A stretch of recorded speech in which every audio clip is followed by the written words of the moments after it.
Bonsoir à tout le monde. Bonsoir. Que le Seigneur nous bénisse encore ce soir. Amen. Veuillez vous asseoir, s'il vous plaît.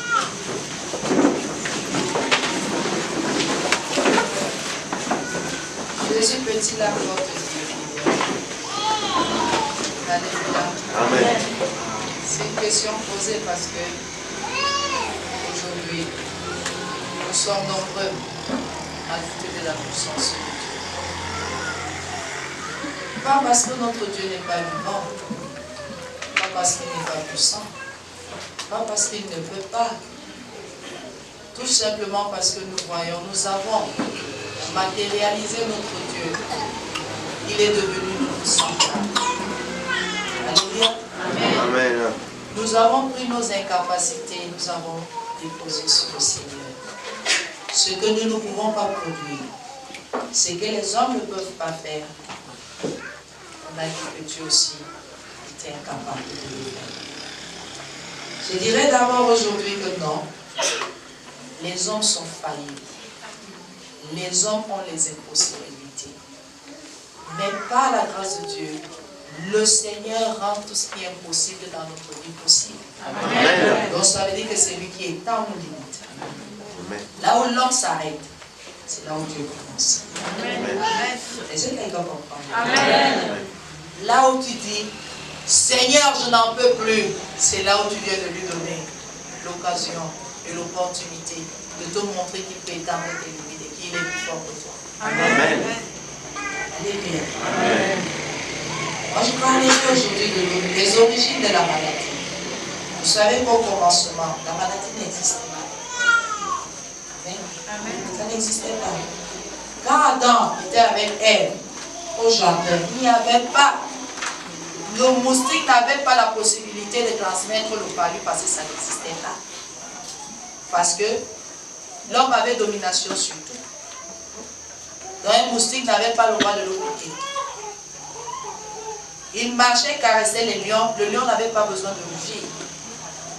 Parce que devant lui, l'autorité avait été déléguée à l'homme par le Seigneur.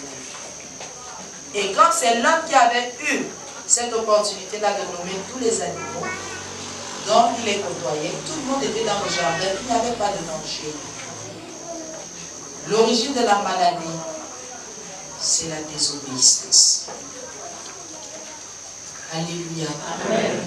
Nous sommes malades aujourd'hui à cause d'Adam et d'Ève. Nous ne sommes pas malades parce que nous sommes maudits. C'est parce que quelque chose de précis s'est passé. Et maintenant, ce que les hommes, on ne veut pas aussi exactement expliquer aux hommes. Quand on a l'évangile, quand on a l'opportunité de dire les choses aux gens, dites aux hommes de revenir à Dieu pour que la maladie n'ait plus sa puissance dans notre chair. Alléluia. C'est comme si le français n'a plus de mots pour qu'on explique cela aux hommes. Dire à un homme, reviens à ton Créateur pour que la maladie n'ait plus sa force dans ta chair. Amen. Ce n'est plus la maladie qui va te tuer, mais c'est parce que Dieu a voulu qu'en ce moment-là, il a voulu enlever le temps de son souffle de vie. C'est ce que les gens ne veulent pas expliquer aux autres. C'est le péché qui est un problème pour l'homme. Je dis, ce ne sont pas les conséquences du péché qui sont les problèmes, non. C'est le péché même d'abord. Alléluia. Amen. Quand tu désobéis, je prendrai l'exemple le plus simple, parce que là, tout le monde connaît cet exemple. Tu es né dans une maison. Et même si ce n'est même pas la maison dans laquelle tu es né, tu as un tuteur. Tu as quelqu'un qui gouverne et qui dirige cette maison. Quand cette personne dit couvre-feu à 18h, ça veut dire que tout le monde doit être là à 18h. Si après 18h il t'arrive quelque chose, parce que tu es hors de la maison, c'était ta faute.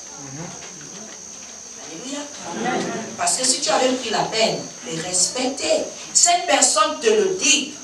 Pourquoi? Parce qu'après 18h, il y a beaucoup de choses qui se passent parce qu'il fait déjà noir. Tu peux être agressé, même à l'endroit où on n'agresse pas les gens. normalement. Alléluia. Le mal peut t'atteindre n'importe où. Mais il y a quelque chose à la base qui a été faussé. C'est que nos parents n'ont pas pu nous diriger correctement dans la parole de Dieu. Pourquoi? On nous a fait comprendre que Dieu est là. Ce n'est que quand tu es en difficulté que tu dois aller le consulter et faire semblant de prendre les jeunes et les 9e, les 15e et les 25e. Pour faire quoi? Pour le forcer à réagir en ta faveur. Notre Dieu est amour. Il n'a pas besoin que tu le provoques. De faire semblant. Non. Le souffle de Dieu que tu as déjà gratuitement là étant pécheur, c'est la manifestation de son amour. Amen. Alléluia. Amen. Parce que, enseignons-nous bien en tant qu'homme. Tu m'énerves, je te coupe les vivres. C'est pas ça. Entre nous, êtres humains. Tu m'énerves, si c'est moi qui te donne à manger, je ne te fais pas manger ce jour-là. Pour te montrer que je suis puissant. J'ai autorité sur toi. Amen. Amen. Quelqu'un comprend? Amen. Mais regardez la manifestation de l'amour de Dieu, malgré nos transgressions, malgré notre mauvaise façon de l'honorer. Puisqu'on ne fait même pas d'effort. Mais il conserve le souffle de vie. Il continue à nous faire travailler. Il fait même que nos patrons nous donnent des salaires. Cet amour est immense. Alléluia. Et aujourd'hui, on parle de la guérison. Qui est malade? Tous les hommes sont malades. Même ceux qui disent que non, je me sens bien, mon taux de glycémie est normal, je n'ai pas de cholestérol, on n'a pas détecté une maladie virale. Tu es malade parce que tu es séparé de Dieu. Tu vis, mais tu es un zombie pour le Seigneur. Pourquoi? La mort spirituelle, tu es séparé de ton Créateur. Donc tu es malade. La Bible dit, c'est le péché, ce sont nos iniquités, ce sont nos fautes, ce sont nos crimes qui mettent une séparation entre notre Dieu et nous. Isaïe en parle. Alléluia. Amen. Aujourd'hui, on parle de non, c'est le comment. Dès le commencement, depuis dans Genèse, la maladie n'existait pas, bien aimé. Adam ne connaissait pas les courbatures, Adam ne connaissait pas l'hépatite, Adam ne connaissait pas le sida, et Adam ne connaissait pas le diabète, Adam ne connaissait pas le paludisme. Le gars était peinard. Mais dès qu'il a laissé l'ennemi, le doute, entrer dans sa vie, c'était le début de quelque chose qui a touché toute l'humanité. Et pour cela, vous pouvez lire dans Genèse 3, le verset 1, vous pouvez aller jusqu'au verset 10. Le péché bien. Nous allons lire dans Psaume 103, versets 3 à 4. Qu'est-ce que la Bible nous dit?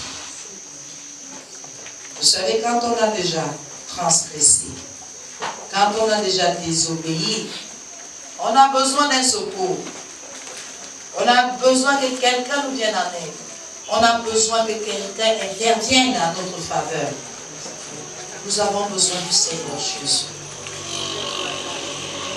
Psaume 103, verset 3 à 4. La Bible dit, c'est lui qui pardonne toutes les iniquités, qui guérit toutes les maladies.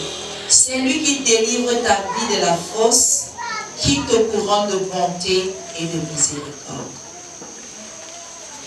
Quand la Bible nous dit, parce que si quelqu'un n'a pas commis une faute, normalement il ne doit pas solliciter le pardon, n'est-ce pas?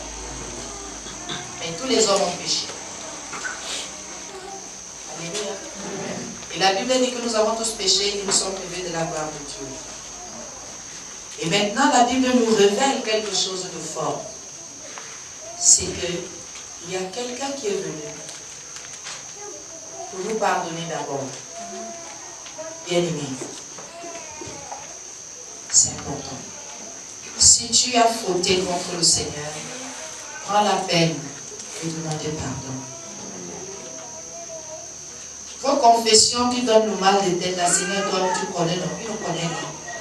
Lui, il n'a pas péché.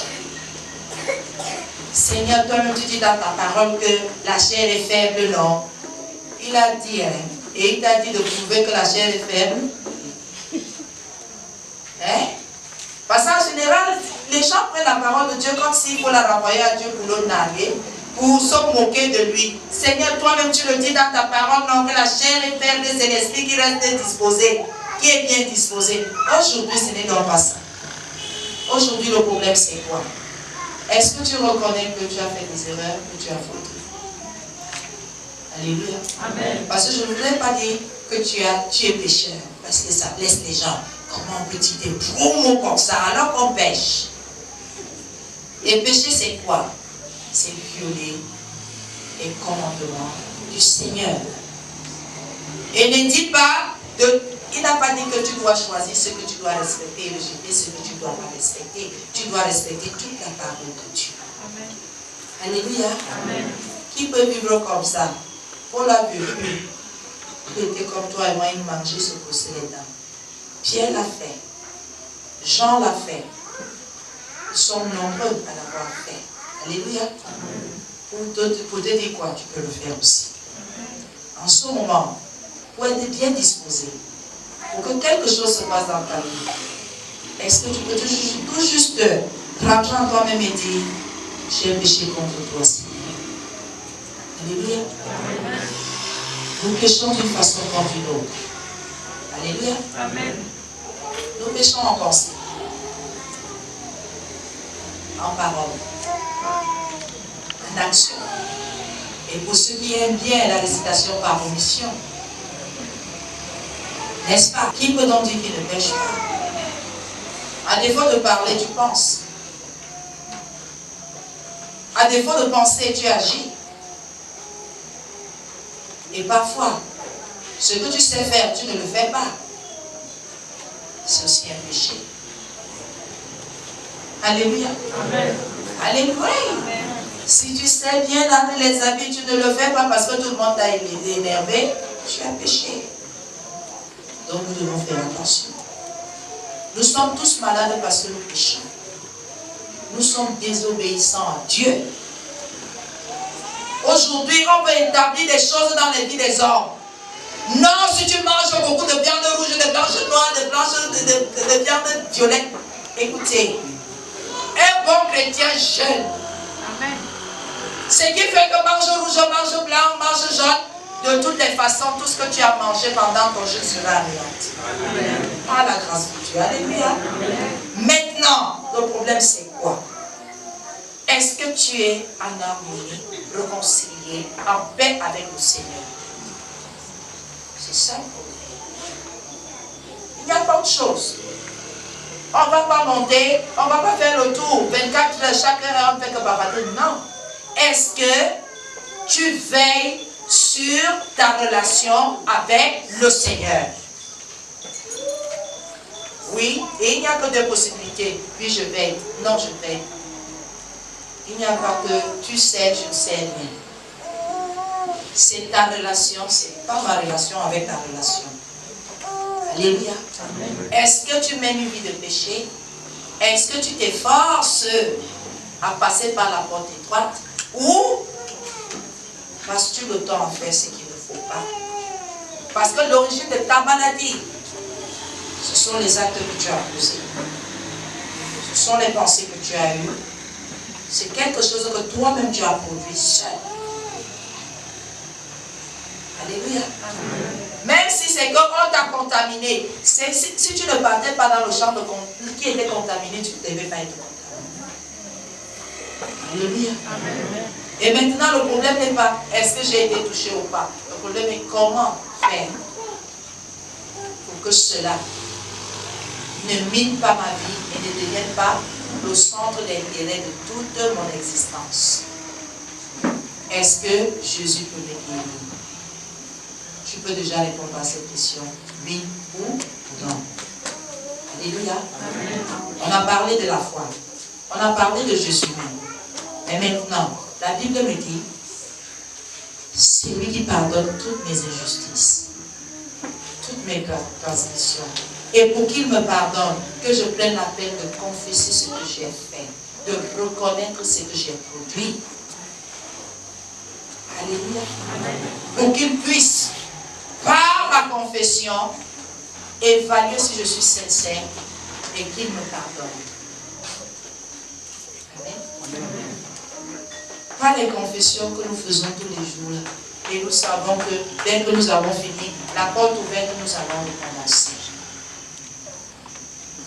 Sincèrement, quand quelqu'un confesse quelque chose, c'est parce qu'il veut recommencer.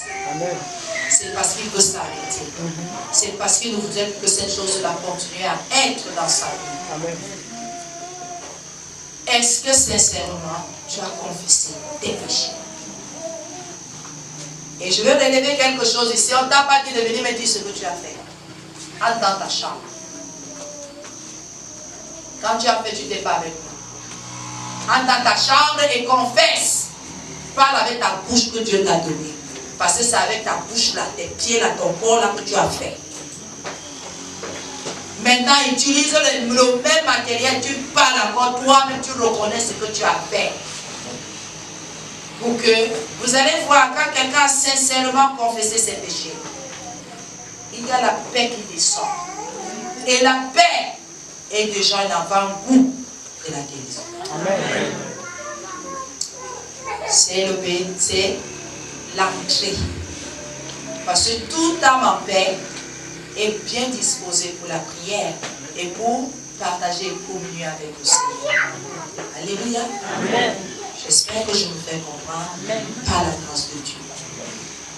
C'est lui qui pardonne toutes les iniquités. On n'a pas dit que le Seigneur ne pardonne pas cette. Il en a dit tout. Tout ce que tu as fait, notre Dieu est capable de te pardonner. Et les péchés capitaux et les non capitaux, et les péchés graves et les non graves, et pas graves, viens t'aimer, laissez-nous un peu. Tout ça pour susciter la peur dans l'esprit des gens. Vous savez quoi? La Bible dit tout péché mène à la mort.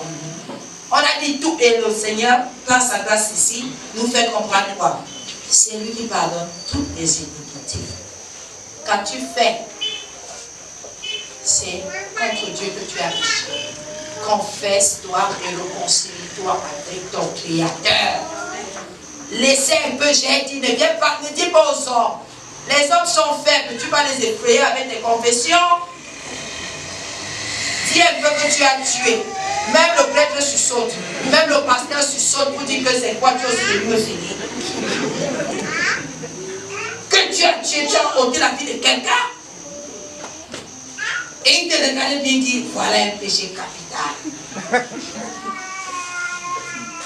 Tu dois aller faire, si c'est combien de, je vous salue Marie, combien d'autres pères, bien aimé, laissez ça. Vous savez quoi? La sincérité de ton cœur vaut tous. Amen. Tu t'assois, tu dis Seigneur, j'ai péché contre toi. Toi-même, tu es sûr que ce que tu vas dire là est grave et tu regrettes d'avoir pratiqué des choses aussi graves. Dès que tu finis, il y a de la joie au ciel pour un pécheur qui se repent. Amen. On n'a pas dit que il y a de la joie au ciel pour un pécheur qui a fait la fête. Quand tu es sincère, il y a la fête au ciel pour toi, à ton honneur. Les anges dansent. Pourquoi? Pour une fois, un humain a accepté d'être clair. Pour une fois, un humain a accepté de ressembler à Jésus juste pour quelques secondes. Sans péché. Puisqu'automatiquement, dès que tu as été sincère, le sang de l'agneau te recouvre. Et tu parais saint devant le Père. Alléluia. Amen. Il pardonne toutes les iniquités. Il guérit toutes les maladies. Oh, docteur. Docteur, nous avons le docteur des docteurs. Tout est parce que nos docteurs terrestres disaient que phase terminale. Voilà les expressions diaboliques, maléfiques. Les expressions bizarres. Il ne faut pas dire des choses comme ça aux gens. Et moi, en général, je dis, le dernier mot sortira de la bouche de mon Jésus. Amen. Donc, ça parle pour toi là-bas. Il n'a pas dit son dernier mot. Lui, quand il m'a appelé, il ne m'a pas dit qu'il y avait un programme de ça dans ma vie. Alors, il ne peut pas me dire des choses comme ça. Parle pour toi, docteur, c'est pour ça que tu es allé à l'école. Vous avez quoi? J'ai mal ici, ça peut être, je devine, cahier. On dit le cou. Ça peut être le palu. Allez faire un examen de ça, mais notre docteur à nous n'a pas besoin d'examen de ça. Parce qu'il était là quand on nous a créés. Parce qu'il est écrit, créons-le. Dieu ne pouvait pas se voyer. N'est-ce pas? Quand tu es chez toi, tu dis que vous, tu es seul. Nous, tu es seul. Il a dit créons. Donc il y avait plusieurs personnes qui étaient avec le Père. Notre Jésus était là. Et il nous connaît.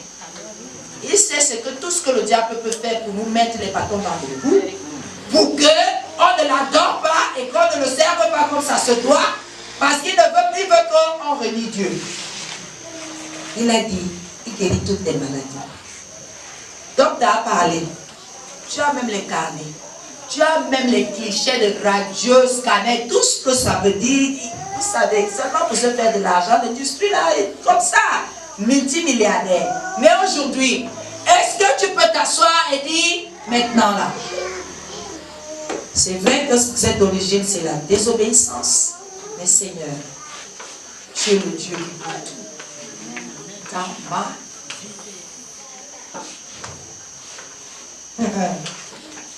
Vous me regardez comme si je raconte des choses extraordinaires, alors que je ne dis que des choses simples. Vous savez pourquoi vous êtes étonnés? Parce que vous ne vous êtes pas rapproché de Dieu. Vous vivez éloigné comme si Dieu effrayait les gens. Venez dans sa présence et ayez cette aisance-là de le côtoyer et de chercher à le toucher. Pourquoi ce n'est que là que les hommes ne sont pas curieux? C'est étrange, non? Quand on parle des choses de Dieu, chacun a un pied en arrière pour dire que cacham, je cours. Ça va m'attraper. Mais tous les hommes ne sont pas curieux à ce niveau-là, ils sont prudents. Alors vous savez les choses de Dieu. Non, ne les prends pas comme ça. Non, ne touche pas la Bible n'importe comment. Alors que c'est un païen qui a fini même peut-être d'imprimer. Parce qu'il veut se faire de l'argent. Amen. Alors maintenant, dans 1 Pierre 2, verset 24, j'aime parler de Jésus. C'est bon de parler de lui. La Bible dit, 1 Pierre 2, verset 24. Lui qui a porté lui-même nos péchés. Bien-aimé dans le Seigneur. Est-ce que tu as cru? Est-ce que tu crois que Jésus-Christ est Seigneur? De ta vie personnelle. Laissons la veille là que notre Dieu, maintenant chacun doit s'approprier ce Dieu. C'est mon Dieu. Je sers un Dieu vivant. C'est ma confession, ça m'engage personnellement. Alléluia. Parce que quand il dit, quand il est écrit, lui qui a porté lui-même nos péchés, ça veut dire que tes péchés mélangés à mes péchés, mélangés au péché de l'autre. C'est quoi? S'il a porté mes péchés, ça veut dire que c'est mon Dieu. Alléluia. Amen. Je m'approprie parce qu'il m'a fait une œuvre, il m'a accordé une grâce, une faveur que je ne méritais. Et la Bible m'informe aujourd'hui qu'il a porté mes péchés. Je n'ai pas à m'inquiéter de quoi que ce soit. Mon problème c'est quoi? Est-ce que j'ai cru? Oui, j'ai cru. Et est-ce que tu honores le Seigneur à qui tu as cru? Est-ce que tu le sers avec crainte et tremblement? Alléluia. Lui qui a porté lui-même nos péchés en son corps sur le bois. Afin que mort au péché, nous vivions pour la justice. par les maîtresses duquel vous avez été guéris.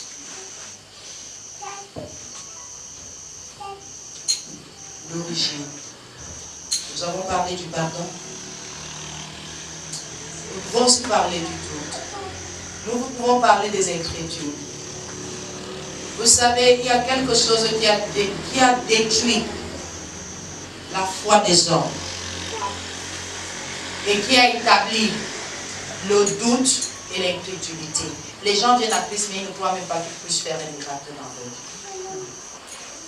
Et certains viennent juste pour le miracle et ils ne veulent même pas de Christ. C'est la bêtise. Hein? Quand tu veux vraiment profiter de quelqu'un, reste auprès de lui. Pourquoi les hommes sont bêtes? Pourquoi les hommes ne réfléchissent pas? Il y a la rivière ici, l'eau potable sort du sol. À 1 kilomètre, c'est le désert qui commence. Au lieu de rester au point d'eau, tu bois ta part là, tu ne peux pas mourir tant que tu bois. Tu préfères aller au désert et commencer comme oh Seigneur Jésus, si tu peux faire descendre la manne et si tu peux me ramener Moïse pour qu'il frappe le rocher. Sois sage. Reste au fond d'eau. Reste à la source. C'est là où tu ne manqueras de rien. Tu profiteras de tout ce que le roi a sur sa table. Ce n'est que dans les choses de Dieu que les hommes, c'est comme si, je ne sais même pas, comme si Satan gifle proprement les gens. Et dans les gens, ils deviennent des troubadours. Comment je veux quelque chose du Seigneur et je ne suis presque pas dans sa présence. C'est le jour qu'il faut aller adorer mon Dieu que je dis que j'ai un footing le matin pour que je perde les kilos. Les kilos de péché que tu as, tu ne les évalues pas. Quand la Bible dit que efforcez-vous d'entrer par la porte étroite, vous croyez que c'est le poids-ci, c'est le poids du péché. Étroite et resserrée. Vous-même, il y a quelle porte dans vos maisons étroite et resserrée? Est-ce que c'est un poids physique? C'est un poids spirituel. Maigrissons en péché. Je veux être guéri. Il n'y a pas de bandit. Il n'y a pas de voleur dans la présence de Dieu. Le Seigneur veut sauver ton âme. Et si ton âme est sauvée, aucune maladie ne peut résister à notre Dieu. Amen. Mais vous venez, les gens viennent à Christ juste pour leur enveloppe charnelle qui va rester ici, qui va pourrir. Et après ça, on met le maïs pousse bien dans 4 épis. Ils ne veulent pas comprendre que Dieu est bon. Le pardon qu'il nous a accordé est une grâce qu'aucun humain ne peut vous accorder. Aucun roi. Il n'y a qu'un seul, le Seigneur Jésus. Il venait, on le tapait, pourquoi? Il a fait quoi? C'est à cause de toi et moi. C'est à cause de toi et moi. Et en plus de ça, il a accepté qu'on le frappe, qu'on le blesse, qu'il saigne pour que toi et moi, quand nous serons malades, quand nous allons regarder, nous rappeler de ses maîtressures, nous rapprocher de lui et avoir mal, souffrir, nous serons guéris. Mais les gens viennent insensibles. Ils viennent, ah, c'est quoi, bon, Jésus, pas de Jésus là-bas, Jésus. Ah, ils vont faire des miracles là, allons voir. Oh, c'est ma maladie, ça peut partir. Et quand ça va partir, tu vas rentrer à quoi? Ou encore Djoka matin, midi, soir. N'est-ce pas? Maintenant, tu ne peux plus sortir la nuit parce que si tu sors, toi, tu vas voir le lendemain. Tu es paf. Maintenant, tu veux que le Seigneur te touche, qui guérit toutes tes maladies. Pour commencer à pratiquer quoi? C'est là où tu vas aller aux réunions du village. Tu pars au deuil. Le deuil se prolonge jusqu'aux réunions du mois, de samedi, le dimanche matin. La Bible dit, il guérit toutes les maladies. Et si, par ces meurtrissures, nous sommes guéris, ça veut dire que tu es bien, il suffit juste d'avoir le cœur bien disposé. De ressentir de l'amour pour le Seigneur. et tu verras quelque chose. Bien aimé, tu n'aimes pas quelqu'un, mais tu aimes ses bienfaits. Mais c'est très égoïste. L'amour vous a même fait quoi? Pas le mensonge de l'amour que vous dites aux gens ici. Vous dites, les hommes disent aux femmes, je t'aime, les femmes disent aux hommes, je t'aime. Le mensonge. Dès que tu deviens invalide, on t'abandonne sur ton lit, l'amour est fini. L'amour est mort. Le vrai amour, pourquoi les hommes n'aiment pas Dieu? Vous savez quoi? Pour ce qu'il est venu faire, il n'était pas obligé. Vous le savez, non? Il disait au père que pardon, le fer m'a monté. Jonas l'a fait, non? Là, je ne pars pas Ninive. Ils pourrissent là-bas. Je ne pars pas là-bas. Toi-même, parle-leur là-bas. Je ne pars pas, c'est une nation perverse. Ce sont les ingrats qui sont là-bas. Je ne pars plus. Je ne pars pas, je ne mets pas mes pieds là-bas. Regardez, voilà un homme qui servait le Seigneur, qui a dit qu'il ne part pas quelque part alors que le Seigneur voulait quoi? Que ce peuple puisse se repentir et qu'il puisse se manifester. Parle dessus du Seigneur. Je suis guéri. Tu es? Est-ce que tu crois? Est-ce que tu as confiance? Est-ce que tu le penses profondément? Est-ce que tu penses que l'Esprit de Dieu qui est en toi, en ce moment, est en accord avec le trône de grâce? Est-ce que tu penses que ce que tu ressens dans ta chair peut disparaître? Amen. Est-ce que tu crois que ce qu'on a diagnostiqué là, ce n'était que des paroles? Que dans quelques jours, dans quelques semaines, tu n'entendras plus parler de ça te concernant. Est-ce que tu penses profondément à cela? Et tu crois que qui peut le faire? Jésus. Qui? Jésus. On dit qu'au nom de Jésus. Tout genou fléchi. Au nom de Jésus. Même les démons craignent. Vous dites quoi? Tout ce que n'a pas planté le Père Céleste sera déraciné. Quand il t'a créé, cela n'était pas planté. Et en ce moment, si tu crois, ce sera déraciné. Amen. Ça va disparaître. Amen. Ça va partir à jamais. Aie seulement confiance en celui qui peut faire produire cela en toi. Que le Seigneur vous bénisse.